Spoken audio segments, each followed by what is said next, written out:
We'll get into the bones of the race at Jeddah this weekend and the things we've learned from it in a moment, but at the start of today's video, I think it's well worth highlighting something. Any of you that, like me, watched the junior categories would have creamed your jorts at the prospect of one of the F2 boys getting a real shot in an F1 car. Not just an FP1 session, but quali and the race. A true representative test of the potential of young drivers we see as being the future of our favourite motorsport categories. Oliver Bearman did an outstanding job, coming in late like Liam Lawson last year and arguably having just as exciting of a showing, if not more impressive, executing pristine overtakes and clearly learning as the race went on. The sad thing is, this year is the first year in 74 years of Formula 1 that there are no rookies on the field. While some rookies have fallen to the wayside and have clearly not contained the minerals to compete, they always throw in an extra splash of colour into every season, whether through outstanding performances like Max Verstappen and Michael Schumacher, or a villain of perplexing incompetence like Nikita Mazepin or Taki Inui. Oliver Bearman finishing up P7 today after an incredibly tidy and well-executed race was a testament as to why F2 drivers, including the past two reigning champions without a drive, deserved to drive at the top table. All the while, we saw journeymen of the grid driving dangerously, causing incidents and cutting corners like the necromanced Kevin Magnussen, who was only useful as a roadblock so his teammates could secure a point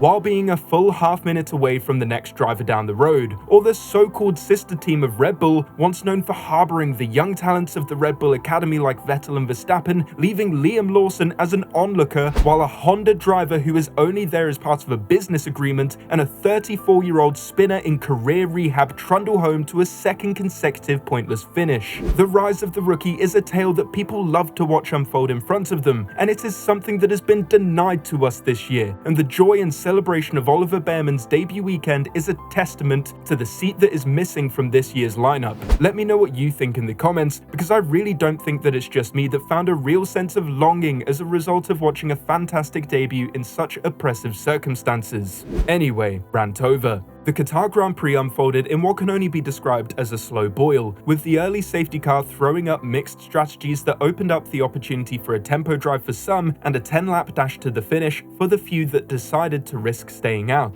The decision to stay out didn't go down well with Lewis Hamilton, with his push to the end being rendered rather impotent by the widest McLaren on the planet, as his fellow strategic victim Lando Norris provided a barrier between the Mercedes driver and the man keeping his seat for next year warm, Oliver Bearman, who put on a debut performance which should add nicely to his resume for any F1 team looking for a hungry and safe pair of hands. Despite that wonderful storyline which I have already waxed lyrical about, today was nothing short of a disappointment for a few of the other teams, in particular the team that insisted that last week was just an anomaly and swore the real potential of the car would be revealed when all went to plan a week later. Well, for the time being anyway, your fears have been confirmed, Mercedes fans. Your team is washed. Want to know why Hamilton has reached the end of his tether with Mercedes? He left nothing to the imagination and clearly feels that massive changes are needed. Surely he can't get out of there soon enough if he's this done in round 2.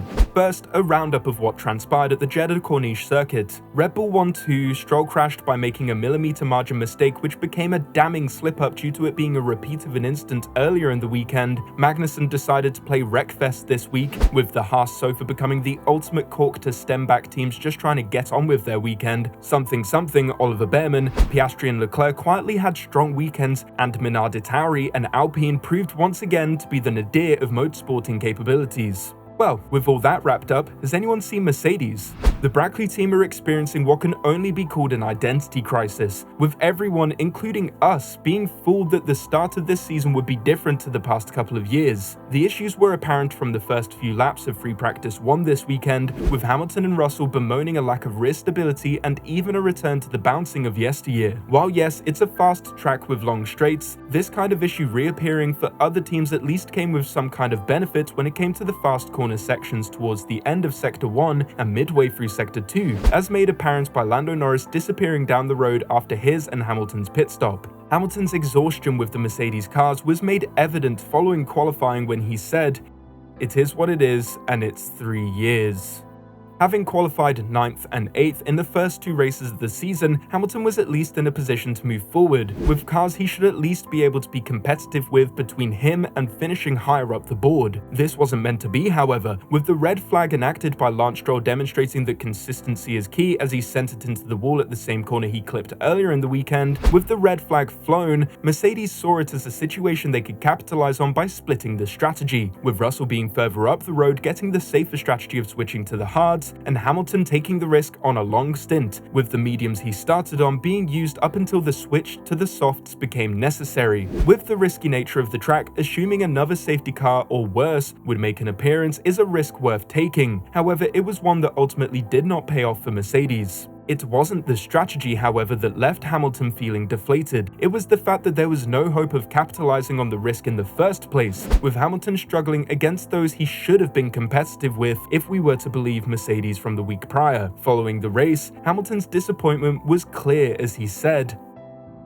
"The car is relatively good in the low speed and not so bad in the medium speed, but in the high speed we are miles off. It was like I was in a different category when I was going through the high speed compared to the other guys around me. It's frustrated for sure to be, for 3 years in a row to almost be in the same position. It's definitely tough, but we'll get our heads down and keep working away. I know everyone back at the factory is pushing as hard as they can." It's the kind of thing we've heard from Hamilton for years now. However, some of the truth as to how he really feels started to creep in later on, as he said, "I gave it everything out there. Once we add a ton of performance and high speed, we'll be in that fight because the car is good in other areas." Yikes. Naomi Schiff led the analysis as to what was causing the issues for Mercedes, with her saying on Sky Sports, "This weekend, particularly Lewis, has complained about the balance of the car. What he was referring to was possibly a bit of weight transfer issues. Anti-dive is something that can come into effect on a track like this, where you limit the amount of roll from the front to the rear, so your weight distribution is even. That way, when you dive into the corner, it doesn't make the rear light," which seems to be what he's complaining about here. The others, the Red Bull, just seems to not be rolling from front to rear. Hamilton can keep saying all he wants that the folks back at the factory are pushing, but it's clearly not leading to the results on the track that he's been promised, especially with it being a complaint he's had for years now. If the season keeps going like this, then the conviction that Hamilton feels in his move to Ferrari will only grow stronger. Having seen what an 18-year-old with no prior F1 experience outside a couple of FP1s can do in just an hour of practice, a qualifying and a race, Hamilton with his 7 World Championship titles and a chip on his shoulder about being denied the 8th, whether you believe it's through the skill of his competitor or by other means, he will firmly believe that he has put himself in the right position by leaving Mercedes to claim one last World Championship title. Throughout all of his complaints to various news outlets, one thing repeated by Hamilton was, "It's 3 years in a row." From a radical concept gone wrong to an apparent rut that is not escaped as easily as changing the design direction, Hamilton will see out the rest of the season by putting in what he can in order to get results. But regardless on whether that works or not for Mercedes, Hamilton will be able to rest easy in the knowledge that he is already halfway out the door.